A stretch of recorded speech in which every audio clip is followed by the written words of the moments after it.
Gojo! Yes, everybody, we are back with some more Jujutsu Kaisen content, ladies and gentlemen. And for today's video, I wanted to sit down, I want to look at the series in a positive light. I gotta get to Glaze and JJK. As y'all know, it's my bread and butter. Can't stop, won't stop. Can't stop, won't stop. Can't stop, won't stop. I played way too much Overwatch. I need to take a break from that game. Now, Jujutsu Kaisen has had a ton of hype and crazy moments for the fan base when Gege Akutami fully gets into his bag and he delivers what people want. I think it's one of the major highlights of the series is the fact that Gege knows exactly which pressure point to push on the collective body and minds and souls of his fan base. I think with these moments here, I think that they all had a good respective build up. I think that there was some actual good groundwork that was laid here. So for today's video, we're gonna be taking a look at the top 5 hypest moments in Jujutsu Kaisen. Remember, this is just my opinion. If you disagree, please comment down below what you think the top 5 hypest moments in the series are. I'm very curious to see what you guys say. I have a feeling a lot of these are gonna be very similar, but I think the order is gonna be changed somewhat. But yeah, all right, without any further ado, let's get into it. So before we start with the actual top 5, I wanted to bring in an honorable mention. And that honorable mention is a Mahoraga's first appearance. Mahoraga was seated throughout the first 60 to 80 chapters of Jujutsu Kaisen, where Sukuna was talking to Megumi about the potential that he had, and when he started making the hand signs and doing the chant for Mahoraga, Sukuna actually perked up and actually said, "Show me what you got, Megumi Fushiguro." And then we have Megumi almost using Mahoraga on Todo, one of his fellow Jujutsu sorcerers, during their fight. Like, I don't what the fuck was this nigga arm, bro? This is the same Mahoraga who fought Gojo and cut off one of his arms, and he was about to do that on Todo? Wait a minute. If Mahoraga could adapt to literally anything, could Mahoraga like have like teleportation or something? That's a fucking crazy thought to have. Well, I guess he'd more so have precognition as to know where Todo would appear, but that's still a wild feat. So when we go into Shibuya and we have Megumi use Mahoraga on quite literally the most fodder character imaginable besides a Miwa or a Momo, when you use it on Haruta, we have the anime, which I think levels up Mahoraga's appearance tremendously. The musical score that they chose, the animation having little to no shadow, but being so fluid. It looked like it was just ink drizzled upon this canvas, and then we actually have Mahoraga wrapped up in this. It looked like it was, I forget if it was chains or I forget if it was some sort of wrapping, and he looked almost like some sort of biblical deity. I absolutely love the design for Mahoraga. It's easily top 3 designs in the series. Mahoraga looks absolutely fantastic. Whoo! All you freaks out there that thirst for Mahoraga, y'all need Jesus, man. Y'all need the Lord. Because y'all the same ones that be thirsting over Venom. Y'all the same ones that be thirsting over that goddamn Xenomorph from Alien. Y'all are sick! But then we actually have Mahoraga coming into the story, and we have the reveal that he can adapt to everything and anything given enough time. Fantastic. I absolutely love Mahoraga's addition into the story, and him coming back in the middle of Shinjuku when he was fighting Gojo. That was hype. That was hype as well. Very, very well done. Moving on. For number 5 on hypest moments in Jujutsu Kaisen, we gotta take a look at Now, the first time that Sukuna used Komodo Furnace, the theories that were being thrown around between this time we saw it for the second time and it was fully explained, they were everywhere. And the fact that we got little to no buildup for this, but then it actually happens and we're like, wait, huh? The sheer shock for us as an audience member, as well as Jogo, we see that, oh, we thought he could just slash and dissect things. We didn't know that he could summon fire. What? People were theorizing that because Sukuna was revered as a deity and people worshipped him in an effort to have him spare their lives, that maybe he would take their curse techniques as sacrifices to feast upon for himself, which actually I actually really like that theory. But obviously, as we come to Shinjuku, we understand it's actually kind of like an exothermic blast. He's basically heating up, leading more so to the narrative idea that Sukuna is a chef, right? He's preparing his food because he has his dismantle, he obviously has his regular cleave, and then he throws it all into the fire. And the art, oh my good gravy. You have that cover page where Sukuna is holding the flame in front of him and you see reflecting in his eyes, and then you actually see Sukuna and Jogo winding up the fire with these close-ups of their hands. Gege is a fantastic artist, especially when it comes to hands as well, considering that hands are a very annoying and very intricate thing to draw / animate, hands and feet usually. Gege does it very, very well. So we have these close-up shots of them. Yes. Ah! This is a fantastic moment. This is top 5 moment for me, easily. And then we have it coming back in the latter half of Shinjuku, and we get to see the explanation and actually like an aerial view of what this shit does. People were equating it to a nuke. Now, it was hyperbolic. It's not actually the force. It's like 36 megatons of TNT.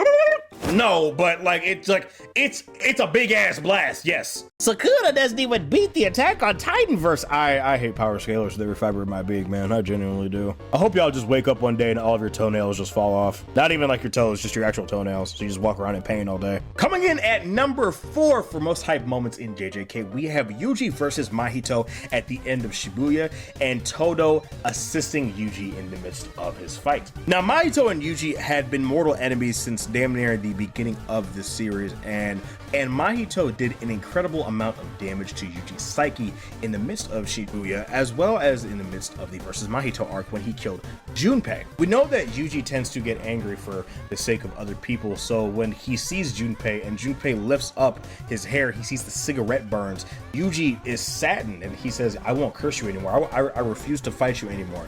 Come to Jujutsu Tech. You will make friends there. We can help you. We can steer your. We can course correct you." Which actually makes it a little more poignant at the very end of the series when you have this guy that Yuji finds, and he's kind of using his abilities for evil to mess with this one girl, and he actually has the opportunity to grab this guy, to pull him in and actually guide him towards the good side. He didn't get this chance with Junpei. He actually gets to do it at the very end of the series. I like that. But then we have Mahito come taunt Yuji, kill Junpei right in front of him, and laugh in his face along with Sukuna. Yeah, instant beef. Instant. Yuji said, "I want this nigga dead today." So then we go to Shibuya, and then we have Nobara tragically losing her eye and presumably dying at the hands of Mahito right in front of Yuji. We have Nanami before this. Again, Nanami was supposed to be Yuji's mentor, and so we know that Yuji looked up to Nanami in a very positive light. So when he sees Nanami half burned to death and then his body is just instantly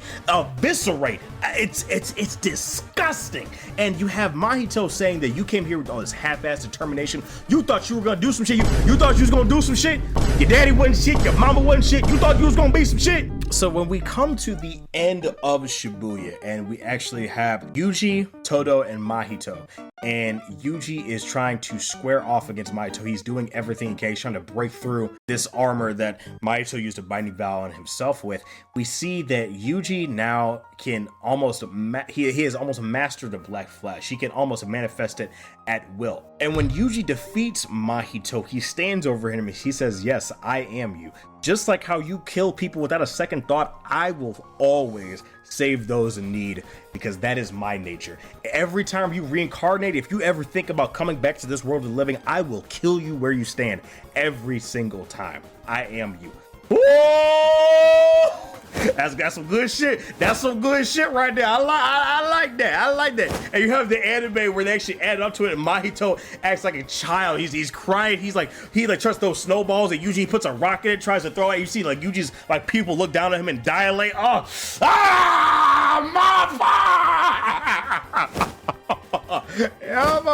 Yeah, but ooh, that Mappa sweatshop be getting your boy straight, man. Oh my goodness. When the Chainsaw Man movie coming out, man? Huh? When that coming out? Hashtag Mappa did nothing wrong. I'm joking. Please pay your animators, please. Oh, you niggas at Mappa, unionize. They can't do shit without you. Unionize. That's gonna be pretty hard with Japanese work culture around there. But then it dawns on you that it's completely silent. No one is doing anything. Maybe I might make that a separate video. You know, Japanese work culture and, you know, unionization and the animation industry. That may be a good idea. For number 3, we have Gojo versus Sukuna. Now, I know what you were gonna say. Oh my God, damn it, this should be number 1. Oh, listen. Fuck you, and that's why your mama's middle name is Franklin. Now, Gojo vs. Sukuna had been built up since, I believe, around chapter 4, 3, or 5. I forget which one, where Sukuna says that you're gonna be the first one I kill when I fully come back. But, like, these two have been the pinnacle of Jujutsu sorcery for however long the series has been around, since 2018. And you have Gojo, who we knew a bit more about his abilities. We actually got some flashbacks in his actual footsteps. We got to see his growth, his development as a sorcerer, sort of. And we got a handle and an understanding of his mindset. With Sukuna, it's a bit different. We never really got a POV of Sukuna besides in Shibuya when he was fully squaring off against Mahoraga as well as Jogo, but we didn't get a full scope of his abilities. So when we come to these two and putting their abilities fully to the test, we have Gojo striking off the match with a 200% hollow purple. The Sukuna was like, what the fuck is that? Oh shit! Ah! Like, yeah, that was pretty cool. That was pretty cool. Gege's art was on fire consistently throughout this entire fight. I do think that we got a little, maybe a little much of the side characters, you know, people on the sidelines kind of being like, I don't know what the hell is going on, especially with some of these domain clashes. I do think the domain clashes were a bit overdone, but especially when we come to the later half of the fight where Sukuna starts bleeding out of his eyes, and it's like, oh shit, I actually did get hit by a malevolent shrine, or Gojo's nose bleeding. Like the hype, the amount of memes that are generated from this fight. This is where Lobotomy Kaisen started, if you're not familiar with the JJK fan base. Lobotomy Kaisen, that is a once-in-a-lifetime experience. I live in a timeline where Lobotomy Kaisen was possible. That does make me happy. Dude, those fraudulent one memes, oh my God, bro. I mean, Sukuna was getting some nasty agenda thrown at him. Woo! Hey, we made it though. We made it. Oh, you know what I realized I never did? I owe y'all a video. I'm gonna put it in this video later, but I owe y'all a special video. Ah, yes, I remember I said that if Gojo died in that fight, I would smoke a cigar on camera.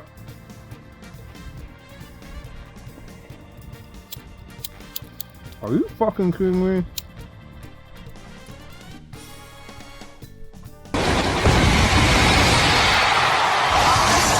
But yeah, man, this fight is top tier. It's a fantastic fight, man, all around, and very, very hype. Moving on to number 2, one of my personal favorites from this list, probably my personal favorite, would have to be Todo appearing in Shibuya.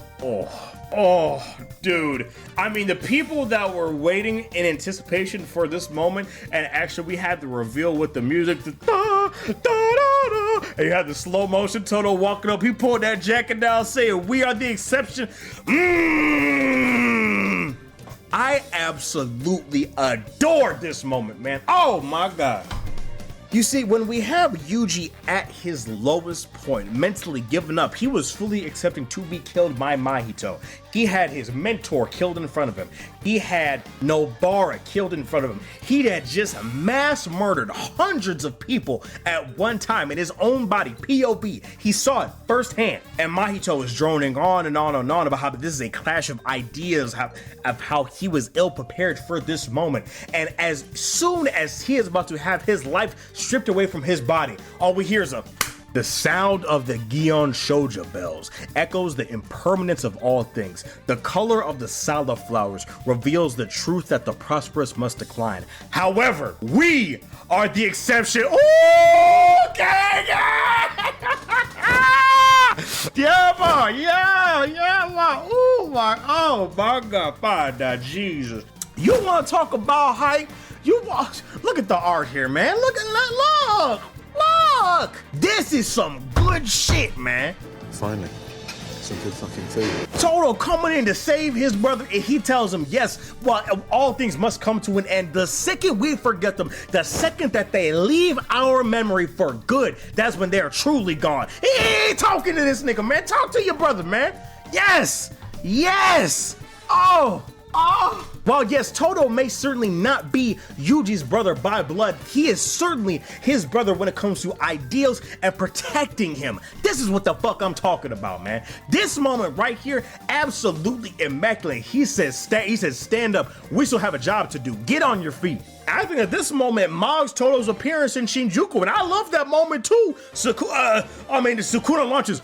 Ooh. And you have Sukuna popping out the smoke like he's about to box with Sukuna himself. Oh yes, but that's good too. That's good too. I like that. But this right here, we are the exception. You realize how legendary that line is? The Jujutsu Kaisen fandom. Come on, bruh. Come on now. I can't sit here no longer, y'all. I gotta move on. I'm gonna be here all day. Moving on to the most hype moment in Jujutsu Kaisen. I think that this moment for myself clears all the other ones because of the sheer anticipation and narratively how it fits within this character. I think that the most hype moment in Jujutsu Kaisen has to be Yuji's domain expansion. Editor, play the clip, bro. Play the clip of the chapter review, bro. Yuji Itadori gets Ryoku Tenkai domain expansion. Woo! Come on, bro. Come on, bro. Can you tell I was excited, bro? Can you tell I was having a good time, man? I was waiting on this. I was waiting on this here. Seeing Yuji, this young, capable kid, finally pushed to his limits, he was finally able to break down Sukuna to his level after all this strife and all this pain and suffering as he has witnessed, he has seen throughout this story. He's finally able to break Sukuna down to a level where he could finally use his own technique. And we see the first thing that he does when he launches this domain expansion is we see a calm, serene environment. We don't see a boxing ring like some of you corny niggas was saying. We see a bus stop, which mirrors how Geto appeared in front of Gojo when Gojo was like, "Ah, I'm in the afterlife, oh shit." And Sukuna himself is confused, just like as well as the audience. I had theorized that Yuji instantly killed him when he launched his domain expansion, but that's not true. We come to understand that Yuji is on his final attempts trying to see if there is any humane part of Sukuna in his soul. He wanted to see, these are all the experiences I've had in my life. These are some of the best memories I have had. I don't know if you have had any, I hope you do, but these are the things that kind of made me who I am. Talking about waiting for Santa because he heard the bells at night, talking about his favorite arcade, all these different things, these memories with his grandfather. He doesn't know if Sukuna has any of these, and he hopes he does, so he can kind of look and say, damn, this kid's a human being like me. But Sukuna doubles down and he says, I understand what you're trying to do. I just don't care. I don't care. I'm gonna keep doing what I'm doing because that's who I am. And Yuji just looks down. He says, oh, I see. And we see actually that Sukuna looks, he is disgusted. And he says, are you trying to pity me? He sees Yuji, this insignificant fly. We see basically his nephew in a reincarnation sense is actually looking down on him. Sukuna ate his own brother in the womb, who he inherently sees as weaker than him, who had the same opportunity to eat him in the womb that he did, but he didn't take the chance. So he sees the offspring of this failure look down on him and says, I'm sorry. I can kill you where you stand right now, or you can release my friend. This angers Sukuna to a level we've never seen before. You can even see in how Gege drew it that Sukuna, this nigga was steaming, bro. Oh my god. Gege Akutami, my body is ready. This gotta be one of my favorite panels in the. I can't even speak. Lord have mercy. Pardon me, y'all. I'm glazing. My bad, y'all. Listen, I know it's popular to hate Jujutsu Kaisen, say it was dog shit. It's still my favorite series. I don't give a fuck. It's still one of my favorite series of all time. Top 3, it ain't 3. I'll say it that way. Top 3, it ain't 3. Whew. Hey, Fullmetal Alchemist #1. Don't get it twisted. Yeah, man. Yuji's domain expansion. Ooh, yeah. That hit. When the anime, when we're actually gonna see them fight in this background, because I believe Giga used some negative space here as well, and it kind of just looks like buildings. It looks like they're kind of in Shinjuku, but where they're still in Yuji's domain expansion for a lot of this. But seeing Yuji being able to, show his soul, his bare soul, to Sukuna, and we actually see the effects of his domain expansion, where he can launch these soul dismantles just like Sukuna can. I mean, this is it. This is it. And that'll about do it, man. Honestly, let me know down in the comments below what you guys think are your top 5 hypest moments in Jujutsu Kaisen. I'm very curious to see what you guys say. Anyway, guys, it's me, your boy Daffy. Thank you guys so much for joining me on this video. Please make sure you leave a like and subscribe. We are on our way to 20,000 subscribers, and I will see you in the next episode. Y'all make sure you take care of yourselves, guys, and have a damn good one. Peace.